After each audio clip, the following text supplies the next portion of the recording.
Oke bos, assalamualaikum warahmatullahi wabarakatuh. Hari ini kita ada di workshop yang ada di rumah yang ada di Wonogiri. Jadi ini pulang kampung ceritanya. Terus alat-alatnya saya bawa pulang. Ini ada garapan mesin inverter las ya, PCB inverter las IGBT. Kalau nggak salah apa ini ya mereknya ya, Rino atau apa, saya juga nggak tahu. Karena yang dikirim cuma PCB-nya saja. Dan ini kondisi sudah selesai diservis. Sebelumnya tuh sudah saya servis duluan karena ini kejar target ya. Garapannya sangat banyak, lihat ke belakang itu garapannya full. Ini di rumah, workshop di rumah. Ini bengkel yang di depan yang hijau itu belum saya bersihkan, jadi ini garapannya di sini semua lur. Itu kiriman dari luar Jawa banyak, dari area Jawa, daerah Jawa juga banyak lur. Jadi ini saya jelaskan sedikit saja ya, karena beliau ini kiriman dari Bondowoso Jawa Timur. Diberi apa ya, kalau bisa dibuatkan konten mas gitu ya, dikasih kemarin di WA kalau bisa dibuatkan konten diupload YouTube nanti. Jadi ini sudah selesai servis, jadi saya jelaskan saja yang rusak itu apa. Jadi kondisi inverter lasnya ini pertamanya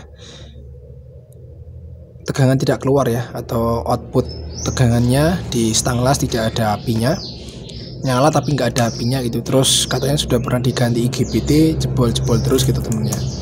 Ini dibawakan 2 IGBT. Duh, nyangkut bos ning gini.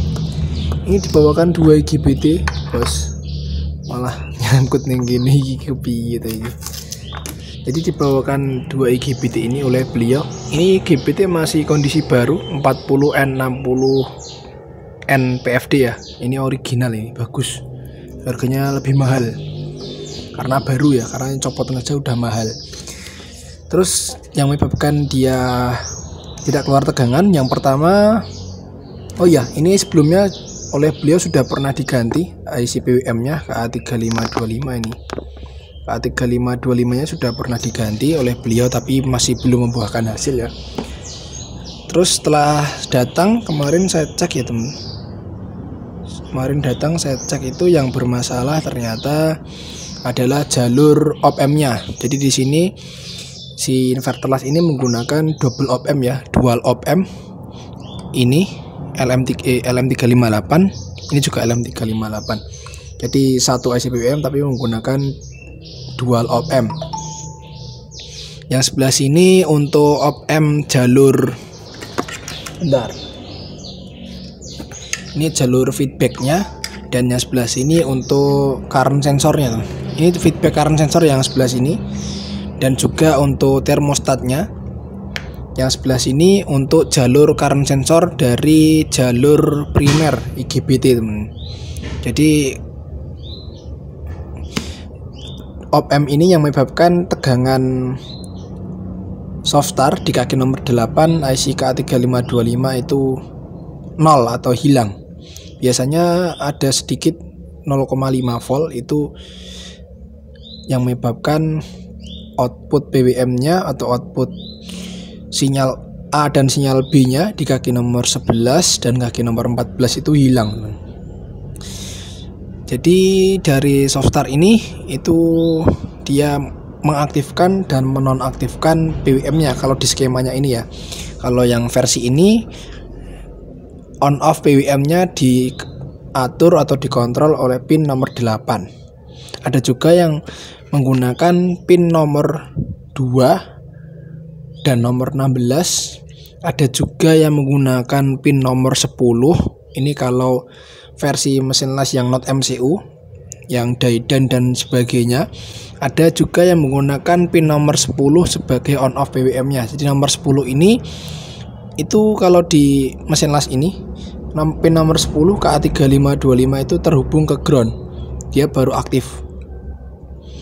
Jadi ini sudah otomatis terhubung ke ground karena dia on off-nya menggunakan pin nomor 8 sebagai on off dari sinyal op-amp-nya. Makanya kenapa kaki nomor 8 ini tegangannya hilang gara-gara op-amp yang sebelah sini, yang belakang ya. Ini dari current sensor yang belakang. Jadi current sensornya ada dua. Ini RSUN, yang kedua trafo sensor arus yang ada di sini. Ini teman, ini trafo sensor arus ya. Trafo CT sensor arus untuk current sensornya yang kedua. Jadi dia ada dua sensor arus. Yang pertama dari jalur primer IGBT-nya atau output IGBT yang menuju trafo final. Yang kedua dari output stanglas. Ini ya. Jalur groundnya dia dimasukkan RSUN, dan dari ujung dua kutub RSUN ini diambil sampel dua jalur untuk pembanding, yang masuk ke op-amp sebagai current sensornya. Jadi ketika jalur sini RSUN-nya bermasalah atau RSUN-nya putus ataupun RSUN-nya di jumper langsung, itu apinya tidak bisa dikontrol ya. Jadi apinya besar terus, tidak bisa dikecilkan, tidak bisa dinaikkan. Jadi kayak macet gitu ya. Jadi apinya macet di ampere besar.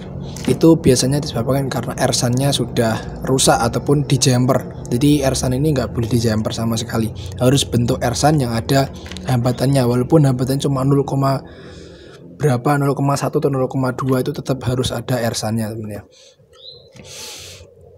Kita akan nyalakan dan kita akan cek ya bagaimana pin nomor 8 ini dan nomor 11, nomor 14 serta kaki nomor 5 dan kaki nomor 6. Kaki nomor 4 dan 5 itu sebagai timing delay-nya dari CT dan RT, dari resistor timing dan kapasitor timing. Kita akan nyalakan dulu teman, dan nanti sekaligus ngecek tegangan outputnya. Bismillah.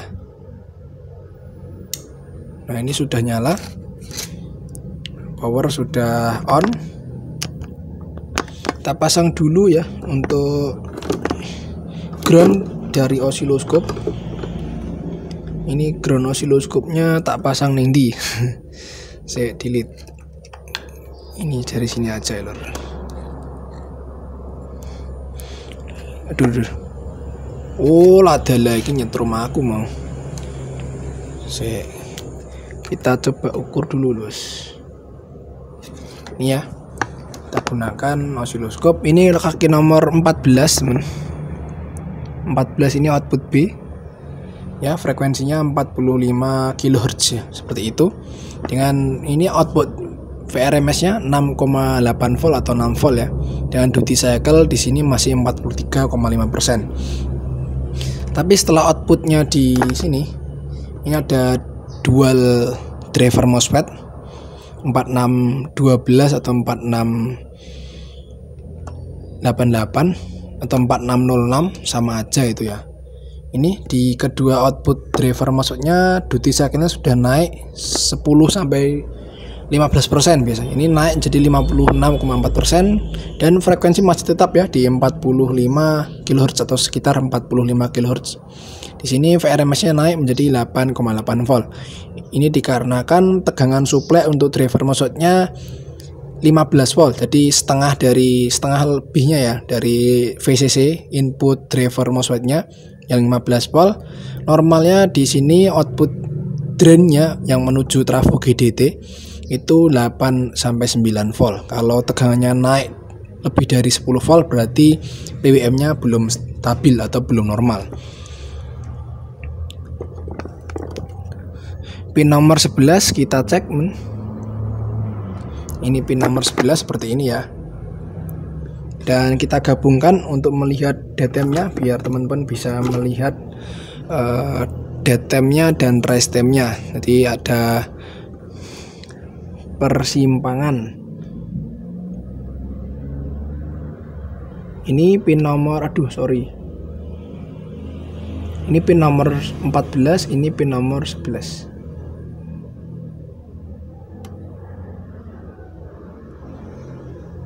Tuh temen ya. Datemnya, restemnya di situ. Waduh, restemnya itu ya. Sorry kamera nih. Restemnya 1,4 mikrosecond. Ini di output PWM-nya. Kita cek di output driver MOSFET-nya. Ini output drain MOSFET-nya. Nah, itu rest time-nya naik ke 20 sampai 40 nanosecond. Aduh. Dan lihat di situ duty cycle-nya tetap ya 56,4% dengan frekuensi yang sama. Dan ini sudah nggak ada masalah, nggak ada cacat frekuensi. Itu ada ripple dari sinyal IGBT-nya. Jadi abaikan saja ripple-nya karena memang seperti itu ya, untuk mesin las yang versi ini ada banyak ripple di output driver maksudnya. Itu juga disebabkan karena kualitas driver maksudnya juga yang kurang bagus ataupun memang seperti itu temennya. Karena kebanyakan inverter las yang versi ini yang 450 watt itu banyak ripple-nya teman. Saya mau ngecek pin nomor 5 tapi takut ya karena ini PWM sudah terpasang, takutnya nanti IGBT jebol. Oh enggak ding, ini ya. Kelihatan di situ sinyal gigi gergaji ya. Itu di sini pin nomor 5 teman. Pin nomor 5 itu adalah gigi gergaji.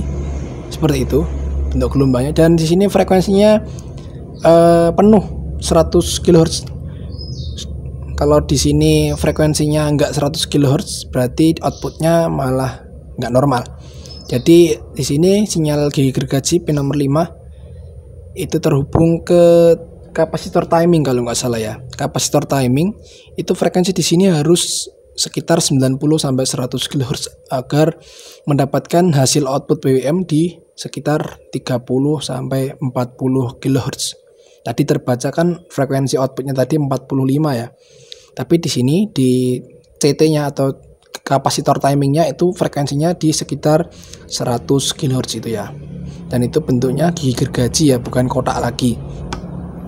Sedangkan pin nomor ini pin nomor 7 sorry ya. Ini 7 juga gigi gergaji.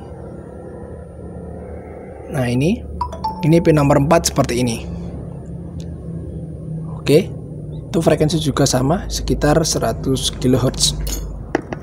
Jadi penyebab IGBT jebol terus itu disebabkan dua faktor. Yang pertama faktor PWM-nya sendiri dari jalur PWM yang belum normal karena tadi itu op-amp-nya bermasalah. Ini sudah normal karena sudah dibuktikan juga dengan osiloskop.